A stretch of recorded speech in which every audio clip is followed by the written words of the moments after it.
Do you ever wonder what other players think of Aaron Rodgers? Did you ever wonder if he is just a misunderstood person? Do you think that Aaron Rodgers is a selfish player? Just like in your workplace, there is gossip. So Aaron is just an easy market for this gossip. Welcome to Football Craze. Find out the answers to my questions and even more tidbits. And be sure to stay to the end to find out what some of Rodgers' own teammates had to say about the gun-slinger quarterback.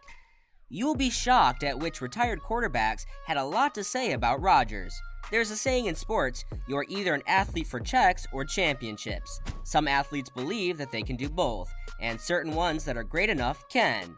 Aaron Rodgers is one of the highest paid quarterbacks in the league right now, but after last season, we did not know what the future held for Rodgers, especially in Green Bay. Many people thought that he would be leaving the Packers for another team. Many great quarterbacks have done this in their career and been successful in getting paid well and getting a championship. Two prime examples of this are Peyton Manning when he left the Colts and went to the Broncos. In contrast to Peyton's decision to leave the Colts, his brother Eli went on record to say in an ESPN interview that he would never want to play for another team outside of the New York Giants. Eli went on to say, "It was important for me to finish my career with the Giants, and I would think it would be important for him as well. Just because of the legacy that he has, the history of Green Bay, being there as long as he has been, winning a championship and winning MVPs. It's not always greener on the other side. That's what I had learned from talking to other people.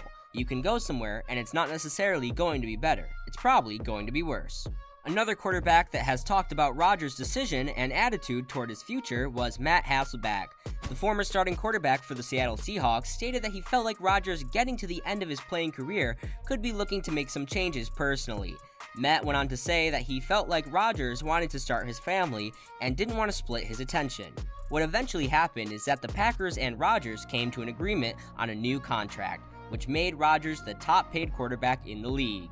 What was the fallout of Rodgers' new contract? Stay tuned for the answer and to hear the opinions of Rodgers' teammates.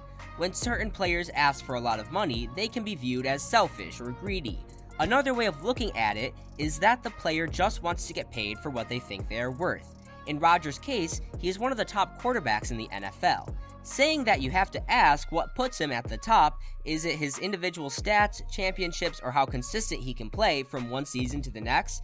It is not a secret that out of the top quarterbacks in the NFL currently, Rodgers has not been in the Super Bowl as many times as other quarterbacks at the top of his league. Regardless of how you would evaluate greatness in a quarterback, Rodgers strives to be great in his own legacy. His money, and in some ways his own individual goals towards greatness, have left some of his teammates having to leave Green Bay. One of the most prime examples of this is Davante Adams. It is very clear by Adams' performances that he is one of the top receivers in the league today.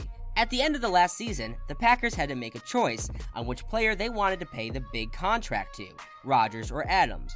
Both players deserve to be paid as the best in their positions, but there was no way the Packers could afford that under the salary cap, so Adams left Green Bay for the Las Vegas Raiders. The Raiders paid Adams well, but not as much as some people would have thought. This seems like there was more to the reason that Adams left Green Bay. Perhaps there was an ego feud between the two players. There is no doubt that Rodgers can be very animated towards his receivers by conveying frustration for the receiver not catching the ball or running the route correctly. Stay to the end and find out more about some of these receivers' frustrations towards Rodgers and his criticisms of their play on the field. What Hall of Fame quarterback gave his opinion on Aaron Rodgers' legacy? Kurt Warner was a quarterback for different teams and was very successful for two teams. Warner played for the St. Louis Rams at the time and was able to secure a Super Bowl championship trophy. Warner was a quarterback that did not start his NFL career at a young age like most players in the league.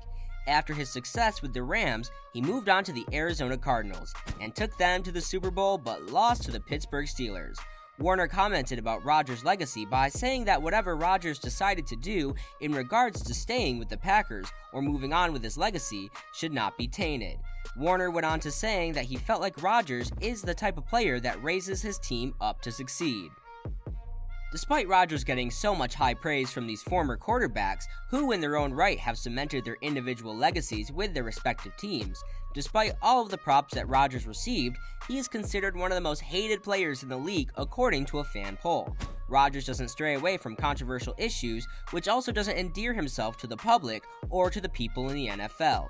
One such example of this is something that happened earlier this season. Rodgers had come out on his best friend's podcast show, The Pat McAfee Show, and stated that he was not going to get vaccinated. Later on, after that interview, Rodgers tested positive for COVID. This is a prime example of Rodgers doing something selfish rather than hurting his team on his beliefs. He wanted to make a spectacle of his decision. When you have the spotlight on you like Rodgers does, you have to be extra careful on what stances you want to take on certain social issues, because you are bound to make people upset with your opinion. Coming up soon, you will hear what some of Rodgers' teammates think of him. In comparison to how hated Rodgers is, to people in the NFL, there are certain free agents that have refused to play with Aaron Rodgers. Some of these free agents were people like Odell Beckham Jr., Robert Woods, and Tyreek Hill. All of these receivers had something negative to say about the opportunity to play with Rodgers. Rodgers has become one of the more polarizing players in the NFL. In 2021, he won his 4th MVP and sold the 7th most jerseys in the NFL during the month of December. You won't believe what Rodgers said that sent shockwaves through the NFL and through some former NFL players. Rodgers was noted saying, "Guys who are making too many mistakes shouldn't be playing. Got to start cutting some reps." This quote was directed towards his receiving core. One former Hall of Fame tight end had a lot to say about Rodgers' comment. This Hall of Fame player was Shannon Sharpe, who had this to say about Rodgers. "It's always somebody else's fault, and it's always publicly somebody else's fault, and he is the master of an on-field finger-pointing in which he throws various receivers under the bus just with his mere body language. Ask yourself, has Aaron earned the right to be this blunt about his teammates? Many people would say that it is okay from a leadership and accountability perspective, then say those things in the locker room behind closed doors. The fact that Rodgers had said that on the Pat McAfee Show meant that he didn't care about the fallout, nor did it bother him that he said it weeks later. It's time you have patiently waited to find out which former teammates of Rodgers had some strong words for Rodgers. The first is a former wide receiver for the Packers, and he was a favorite target for Rodgers when they played together. This former player was 2-time Pro Bowler and won a Super Bowl with Rodgers. The player is Greg Jennings. Much like was discussed earlier, Jennings also weighed in on Rodgers' comment on the current receiving core. Jennings had this to say, "You can't do this. You can't sit down on a show and start talking about who should and shouldn't be playing because of mental errors." The backfire of his quote on Twitter made for some funny moments. In fact, Jordan Love was trending at one point. Rodgers' personality rubbed many of his teammates the wrong way. So much so that one requested to be traded to the divisional rivals of the Packers, the Minnesota Vikings, just so they could hit Aaron during a game. This player was former teammate and starting defensive end Zadarius Smith. Smith did not hold back when talking about the quarterback. Smith said, "I put my all into it. That's why I felt the way I did with Green Bay. I gave that shit my all. I put my blood, sweat, I put my back on the fucking line. And that year 3, I was treated bad. That's why I'm here now, so I can play them twice a year." I don't remember the comedian who said it, but something to the effect of, if one person accuses you, that could just be one person. But when multiple people accuse you, you might be an a-hole. Aaron Rodgers is for sure an a-hole. There is no doubt that Rodgers is a potential future Hall of Fame quarterback, but being selfish and polarizing can lead you to being a man on an island. If this is who Rodgers will continue to be towards everyone, then we can expect more players like Adams, Jennings, and Smith to continue. What do you think about Aaron Rodgers? Weigh in by commenting, and please don't forget that if you like this video, please subscribe to this channel, and thanks for watching.